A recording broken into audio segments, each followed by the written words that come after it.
So I'm gonna show you guys my Greek key furniture in the unfinished state, right? Everyone knows we're Resplendent Crow finish. They've seen all the beautiful high gloss lacquered pieces, but I'll show you what they look like before we paint them, before we prime them, before we sand them, before we do anything. And I'll explain to you why we build our furniture the way that we build it, because it's very different than the way traditional furniture is made. Obviously, traditional furniture is gonna be made with, you know, cherries and maples and walnuts, all these kind of things. And it's important that grains and things line up a little bit. It's important that the color of your wood is very similar so that when you stain it or tone it, it's, you know, evenly colored and all these kind of things. And we don't have to do as much of that. And again, I think I find it kind of interesting to see exactly why we paint or why we put together our furniture the way we put it together. So let me turn around here, kind of show you what I got going on. So I'll show you guys, this is our Greek key nightstand. And this one is, I got a pair of these. I just brought one of them out for now. This is the dresser. Okay, we also do a credenza version of this, which has doors instead of drawers. And that's another tip for furniture makers. A lot of times you can just swap out doors for drawers and then you have a dresser or a credenza. And I also have a partial console table here. Okay, now this is something that would go in a foyer or maybe a couch, behind a couch. But I've got it here. It's just literally, it's just doweled together. There's no glue or anything like that. But I thought I'd kind of show you guys what we have going on there. And then secondly, I've got a whole bunch of parts that I'm going to show you. So these are the CNC cut trims that I use now, which I didn't used to use. I used to make everything on a pin router using these jigs, which every one of these jigs I hand built, right? And that's kind of what it takes, man. When you don't have a ton of money for R&D, sometimes you got to get creative. So you can see here, I would have made the very first Greek key pattern, and then I would use that to copy to get to a two-piece Greek key pattern, right? And then I could take that two-piece, then I could start creating larger pieces that we use for, this is for a china cabinet. So it's, every piece of Greek key is designed specifically for a specific kind of furniture. So anyway, let's get over here. We'll start with this nightstand. So anyway, hit, let's see here. Come down like so, hit the turn button. So like, comment, and do all that kind of stuff. It kind of helps the algorithm on these lives. And again, I don't know if people are necessarily going to like this particular kind of content, but Friday I showed everybody, I just walked through the shop and kind of showed you what we had going on there. I'll try and do that every Friday.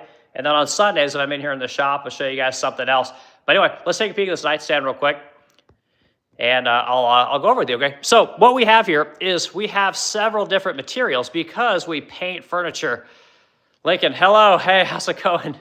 So right now I'm showing everyone how we do all these, why we make our furniture the way that we make it. So we'll start here. And again, I'm gonna show you guys the unfiltered version of how this furniture looks, okay? Everybody shows you the finished product. I'm gonna show you what it looks like before it's ever sanded, okay? So our top, we'll start at the top here.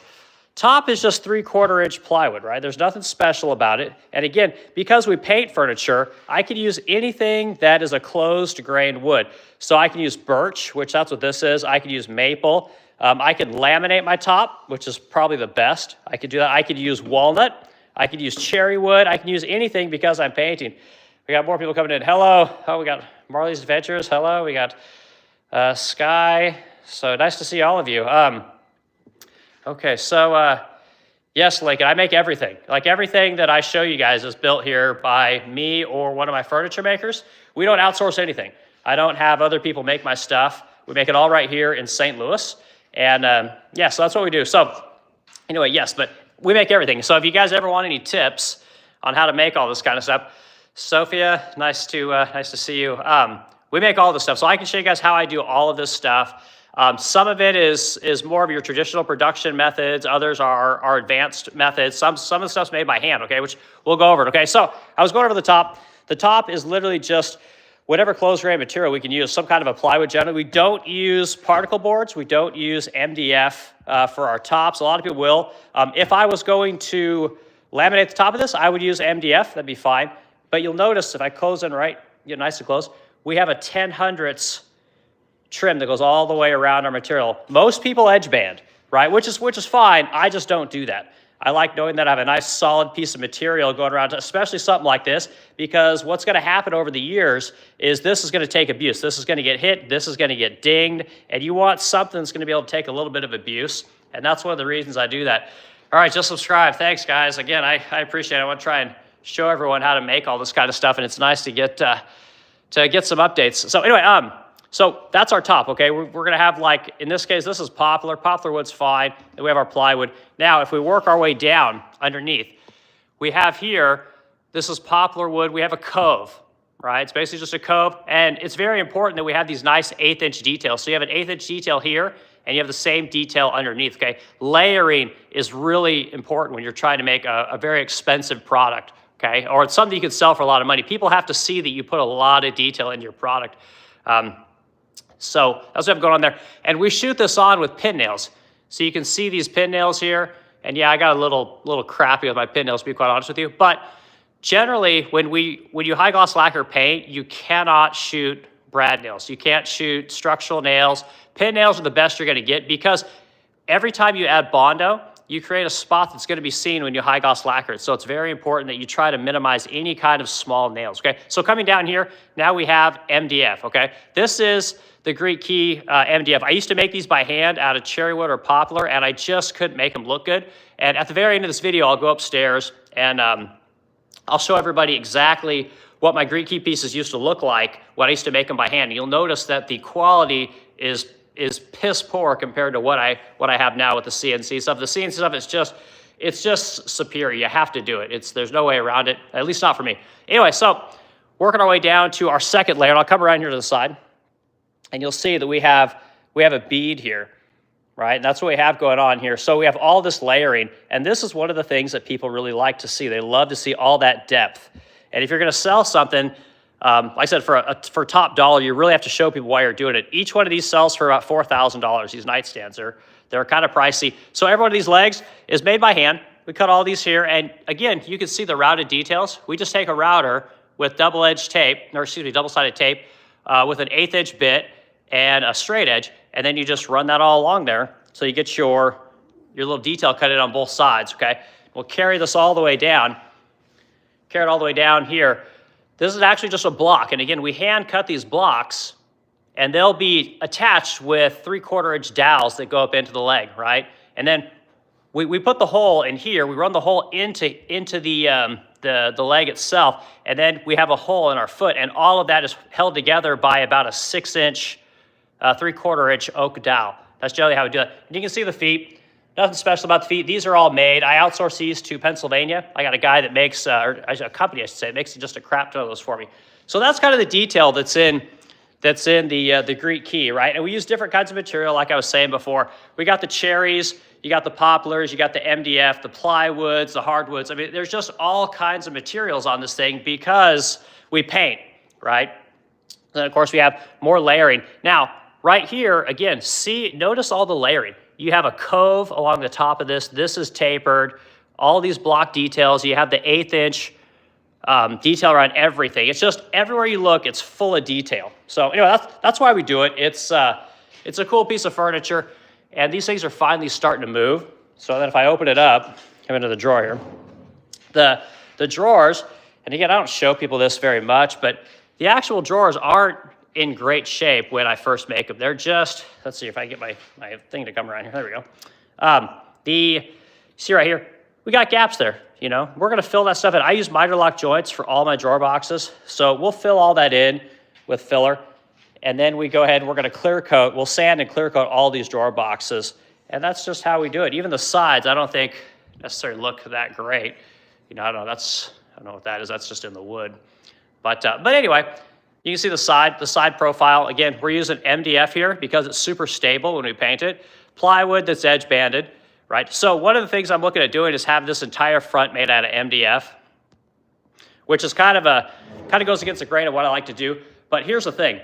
In order just to make that drawer front that I just showed you, every single one of those drawer fronts takes at least an hour to make, right? Because you got to cut it, you got to gap it, you got to edge band it, then you got to put all the trims on. Once you put all those trims on, you got to make sure you got the 1/8" radius on both sides of the trims. Make sure your miter joints are okay. Then you got to sand it again, and then you stick it in there to make sure that it looks good. It is a ton of work, and I can't keep doing that because if I want to teach somebody else to do this, it's very difficult to teach people to do all of these steps.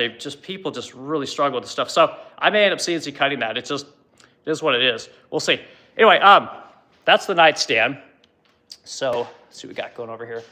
So now on to the the dresser. So the initial cabinet was actually a credenza, right? We would have 3 drawers and we would have doors here, and I'd have nice brass butt hinges, really nice.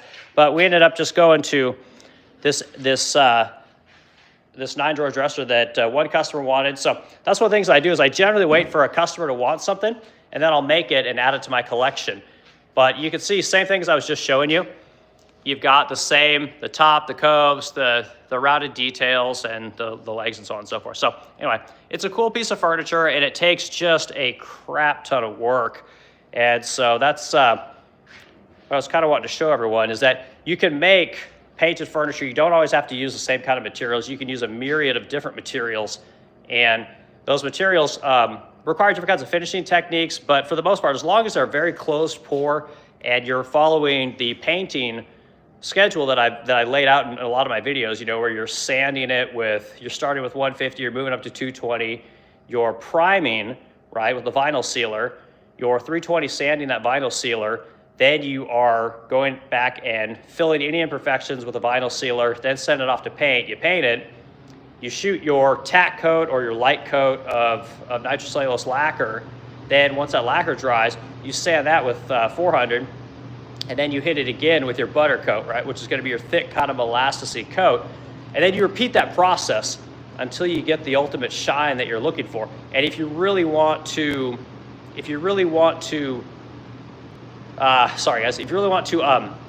make a statement with your piece, you really want to be able to like do your makeup in it, as I say, you want to be able to look at it, check out your hair, you really want to have that super mirrored finish, you may need 3 or 4 coats of lacquer following those steps with the 400 grit sandpaper. And then the last step, if you can't get the shine you want, is you shoot Sherwin nitrocellulose clear over the top of it, and it will make your color pop just like a car. And I tell everyone this because it's just so much work that, again, most people don't want to do it. So, all right, now I'm going to go over to, so you head back over here to the, this is the console table. So, yeah, did I make that? So it's frag grenade? Yeah, I made everything. I make all this stuff. I don't necessarily make every piece as it goes on, but like the first probably 4 of these I've made. I did make this too, so I guess the first 6 I made. This is the very first dresser version of this. I made this, and the credenza, I made the very first credenza, but then my cabinet maker made the next 2. And I've made all the console tables. This is actually this is the 3rd console table I've made, and I do a desk version of this also, which I've made both of those. So yeah, so I make most of those. But anyway, this is the console, and you guys can kind of assume what's going to go on here. And again, there's no glue. This is just, it's got some dominoes in here, but same routed detail, same cove, right? The cove doesn't carry all the way over along here, but we have this beaded trim, which is going to go under here, and then we'll have a small piece of 1/4 inch trim that will wrap all the way around. Again, you'll have the 1 inch trim here, and then again, the 1/4 inch trim will come around here, and it'll look really nice. It'll be really cool. Then finally, you'll have our top, just like we would on any other piece of furniture. We'll put that same top on here. Now, the construction of this uses framing panels, so what goes under here, the structure of the cabinet, is actually going to be a framing panel, which will help this thing to stay strong for 50 years. So that's kind of going here. Next question. That's wonderful, sir. It's nice to see some creative people here. Absolutely beautiful. Yeah, it's that's the thing. Like I can show you guys just so much furniture to make here at the Resplendent Crow. I've been building furniture for 25 years at this point, and it's all I do is make really complex stuff that paint, because women like to pay for complex painted furniture. I can't get men to pay for it for some reason. But okay, so back to the Greek key. So show you guys a few more things. So of course, I'm showing you this because I just have this shit all over the place, because this is what I'm working on right now. I'm really pushing this Greek key stuff. But if I come over here, this is more of the Greek key stuff. So I've been going gangbusters on buying this stuff because it's not that expensive if you have a CNC operator. They can cut the stuff for you. But the trims are much smaller. We have come here on the side, getting real close here. We have channel cut in here, or a rabbet, whatever you want to call it, for your trims to set in. So you can really help yourself when you're making furniture to pre-cut a lot of this stuff, and then your trims just set in there. And then on the back side, there should be a rabbet here for the framing panel, which would then come up this way. So anyway, trims are cool. These trims, this is fretwork for big china cabinets, okay? The collection of furniture has a china cabinet with it, which I can't show you a picture of right at the moment, but we've built, I don't know, 5 or 6 of those at this point. Built quite a few of them. They're very popular, actually. But this is the big piece of Greek key that goes on the front of our china cabinet, and then these big fretwork panels, right? People love big pieces of fretwork, and that's what I got going on here. So lots of cool fretwork going on, and we're always making china cabinets as well. So yeah, it's a lot of work. So I guess I should probably go upstairs. What router do you use? Mr. Basically those beautiful ceramic motifs. Yeah, it's we get a lot of our inspiration from old furniture, which I think is probably anyone can relate to that. I'm going to walk you guys upstairs real quick, and I'll show you the original, the very first one that I built, and just how crappy it is compared to the stuff that we make now. But yeah, I look at a lot of old furniture from the 30s, 40s, and 50s, and then I look at a lot of foreign furniture. So I like Russian furniture. I like furniture from India. I like furniture from the Middle East, as well as American furniture. And I'll show you guys exactly the inspiration for this piece, which is an American furniture company called Dixie, which I don't think they're in business anymore, but they make really pretty furniture. So here, I'll run you guys up here real quick. Come in my room here, turn around. This is actually our break room, but this is the original. All right, so this is what it looks like when it's all painted, and it's still real pretty, and people love it, and nobody really notices the details that aren't great, okay? So I'm gonna come in here real close, and I'll show you guys. So you can see this? These are all router marks. You see how inconsistent these router lines are? That's because this is all done on a pin router. When I go back downstairs, I'll show you guys my pin router. I think everyone kind of knows what a pin router is at this point, but it's just kind of an old school way of making things. And again, you can see the imperfections back in there. You can see here, that's where the router went a little bit long. So stuff like that this is the evolution of furniture. Furniture is not made perfect every time, the very first time when you're trying to do production. It's one thing if you're trying to make a one-off piece for a customer as a custom unit. But again, you can see the imperfection. So stuff like that. So our sanders do a great job, and they make my shit work look as good as it possibly can when I don't do a good job. But some things you just can't do much about. But again, just our regular cherry drawer boxes. Everything's on soft close slides. But this is, like I said, this is what it looked like in the beginning. And we've just improved and improved and improved. You can see even underneath, look at the massive overhang I have there. That's way too big. That's probably 5/8 of an inch. It's really supposed to be 3/8. So anyway, okay, where the inspiration for this piece came from is right here. There's my mom. She's so funny. All right, so this is a piece by Dixie. And anyway, it's a very nice looking, you see all these motifs here. And if you look at my dresser, look at that. Same kind of motif, right? And this is our Emily line of furniture, which I can talk about at some point. But all of our furniture is inspired from something. And the actual piece of this is inspired from comes from Thomasville. They did a line that had Greek key. It was real pretty. But the thing about the Thomasville one is if you looked at the front of it, they didn't design their Greek key specifically for the furniture that they made it for. It was some random Greek key. So you could be looking at the front of your cabinet and half of a Greek key would be cut off, which is ridiculous from my point of view. So anyway, that's what we got going on there. All right, check out a few more of these questions here real quick. Let's see here. What router do you use? Okay, so I have several routers. Yes, and I do call those crappy. I absolutely do. So we have I use a lot of different like handheld routers. Believe it or not, the router I use more than anything is a cordless DeWalt router. That's what I use for almost everything. A little battery powered ones, and I use it for all kinds of things. They're super versatile. But the other tool I use a lot is a pin router, which I'll take you guys downstairs and show you the pin router. But it's a Delta pin router, and I've used it for years. And I've used all kinds of pin routers. When I worked in aviation, we used to build furniture for private jets, and we would use probably 3 or 4 different pin routers all the time. It was just how we did the production. And we had a CNC, but the pin router was just a lot faster. If you were a fabricator, it's one thing if you were making 100 of something, but when you're need to make 2 or 3 of something, it's so much faster just to have a jig, put it on a pin route it out, and you're done. But the other router that I use a lot of is is my buddy has a couple of Shop Sabre CNC routers. I mean, these are like massive machines, like 80 grand a pop. They're the best of the best, and the quality is just insane. It makes me sad as a furniture maker because I know where the craft is going, but it's really cool what they can do. So those kind of routers I use. No furniture is perfect. That's what makes it special. Yeah, no, it's you're 100% right. No furniture is perfect, but there's an expectation, right? And truth is that the more expensive your furniture is, the more the wealthier your client is, right? And wealthy clients understand what you just said. Every furniture is imperfect, and very wealthy people understand this. But when you start to move down just a little bit in the money, people become much more picky.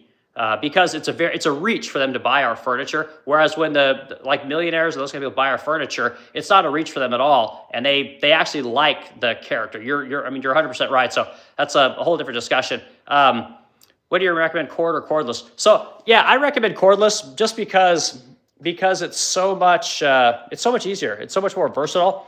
I'll run you guys downstairs. I'll show you my pin router real quick. It's just much more versatile to be able to grab that router. Plus, they're cheap, right? You can buy, 4 or 5 of them for $130 a pop and get a couple of batteries, and you can have bits set up. Like I got routers that just have flush cutters, and some have 1/8-inch radius, 1/4-inch radiuses. I've got some that are set up for 3/4 and 11/16, and they're just used for cutting dados and rabbits, so it's just cool to have a bunch of them set up for whatever. So I'll turn you guys around here in the other side of the wood shop. And yeah, this is the pin router. Like I said, I've shown it many times. It's just a basic, it's got a 3-horse motor on the inside of it. And this one isn't, I don't even know if this isn't really even a nice one per se. It's just much more user-friendly. It comes up from underneath as opposed to down low. They call this an inverted, but it's just your standard Porter cable 3¼ horse router, which is cool because you could just throw the thing away when it goes tits up, and you can just buy another one, which is kind of nice. So yeah, that's what I've been using for a long time. But the truth is that what a CNC will make you understand is that when this bit comes up, so here, let's raise this bit up, that bit right there moves. And you might not realize it, but there's a little bit of vibration coupled with the arm, right? The U-arm on the router itself. There's a little bit of vibration, and these counter vibrations end up adding a lot of vibration to your furniture. And the parts that you're cutting. So when you're cutting out all those parts, you might not notice it so much as if you do stain grade furniture. When you stain things dark, a lot of that stuff is actually hidden. But when you paint it, especially if you paint it white, it's like, holy shit, it just shows up like it's like it sticks out like a sore thumb. So you have to sand that stuff. So I got guys that's all they do. I've got 3 guys that they sand 10 hours a day, and they again make my furniture look amazing. But it's nice when I can give them a really nice product and they don't have to sand as much on it, So that's always my goal. What's you got here? Message retracted. I really like woodworking, but I lack the artistic touch. Yeah, I mean, everyone has a skill, whatever it might be. Some people are good at working with their hands. Others are good at working with their minds. Some people are good at drawing. Some people are, everyone's creative in some way. But yeah, mine just happens to be woodworking. So I'll take a look at a few more questions here, and then I'm going to end this talk today. But the Greek Key furniture line is really cool. I'll show you guys the Emily line next time. We'll look at the Emily line. I've also got what I call my Savannah line. I've got my Harrison line. I've got some really cool pieces coming up that I'll be able to show you. Again, handmade. I've got some stain grade stuff. Most of the time I'm sanding, but I got some cool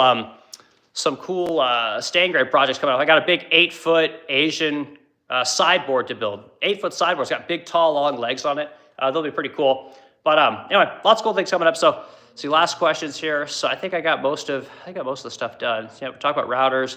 So yeah, Frag Grenades asked lots of questions about it. I really appreciate it. I really appreciate everyone just checking this stuff out. And like I said, I'll keep showing you guys stuff. If you have any questions, I will, of course, answer them and show you guys some of this cool stuff we do here at the Resplendent Crow. We're a 7-person company here in St. Louis, Missouri. Me and my wife literally started this in a 1.5-car garage about 10 miles down the road. took it into a very small garage at that point, or excuse me, a bigger garage. Then we took it into an old auto body shop. Then we brought it to the facility we're at now, where we had maybe 2,000 square feet, and we grew it to 20,000 square feet during COVID. And now we probably use maybe 10,000 square feet of it. But it's a tough business. I mean, furniture is tough. I don't want to bullshit anyone. It's not an easy business to be in, but it feels good every day. Like there's something about working with wood personally that never gets old, which is why I'm here on a Sunday. You know, I try and come in the mornings every day of the week. I have 7 days a week.